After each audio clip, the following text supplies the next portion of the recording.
Hey all, ஆரி ஒர்க்கில் என்னென்ன த்ரெட்டெல்லாம் நம்ம யூஸ் பண்ணுவோம் சொல்லி பார்க்கலாமா.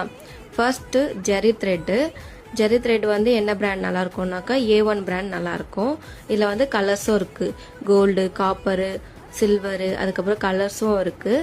அதுக்கு அடுத்தது பார்த்தீங்கன்னாக்கா சில்க் த்ரெட் பார்த்தீங்கன்னாக்கா இதுலேயும் வந்து நிறைய கலர்ஸ் இருக்குது. இது வந்து எப்படி யூஸ் பண்ணோன்னு பார்த்தீங்கன்னா த்ரெட் வந்து சிங்கிளாக போடக்கூடாது, எப்பவுமே டபுளாக தான் போடணும். ஸோ நீங்கள் வாங்கும் போது ரெண்டாக வாங்கி, நிறைய ஒர்க் இருக்குனாக்கா 2 த்ரெட்டாக வாங்கி யூஸ் பண்ணிங்கனாக்கா உங்களுக்கு கம்ஃபர்டபுளாக இருக்கும். இல்லை எனக்கு ஒரே ஒரு பார்டர் மட்டும் போடணும் அப்படின்னாக்கா நீங்கள் இந்த சில்க் த்ரெட்டை வந்து இந்த மாதிரி எடுத்து கொஞ்சம் த்ரெட் இப்படி வெளியில் எடுத்துட்டு இப்படி நாட் போட்டுக்கணும். இந்த மாதிரி எடுத்து இங்கே நாட் போட்டு எவ்வளோ த்ரெட் வேணுமோ அவ்வளோ எடுத்துட்டு டபுளாக தான் இந்த த்ரெட் வந்து நீங்கள் யூஸ் பண்ணணும். அடுத்தது என்ன த்ரெட்டுன்னு பார்த்தீங்கன்னாக்கா இந்த த்ரெட்டு நார்மலாக பீடுக்கெலாம் யூஸ் பண்ணுவோம்ல, ஸ்விங் த்ரெட்டு, இந்த த்ரெட்டு.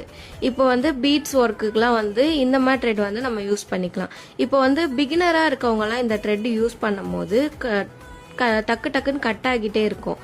ஸோ அவங்களாம் என்ன பண்ணலான்னாக்கா இந்த மாதிரி நரம்பு வாங்கிக்கலாம். பட் வந்து ஸ்டார்டிங்கில் அதுதான் யூஸ் பண்ணியிருப்பீங்க. நீங்கள் ப்ளவுஸ் ஒர்க்லாம் போடும்போது வந்து இந்த மாதிரி நரம்பு வாங்கிக்கலாம். ஓகேங்களா. ஸோ இதுதான் ஆரி ஒர்க் த்ரெட்டு. அதுக்கப்புறம் நீங்கள் நல்லா எம்போஸ்டாக ஒர்க் பண்ண போகிறீங்க அப்படின்னாக்கா இந்த மாதிரி பைப்பிங் த்ரெட் யூஸ் பண்ணிக்கலாம். எம்போஸ்டு ஒர்க்குக்கெலாம் பைப்பிங் த்ரெட் யூஸ் பண்ணி இது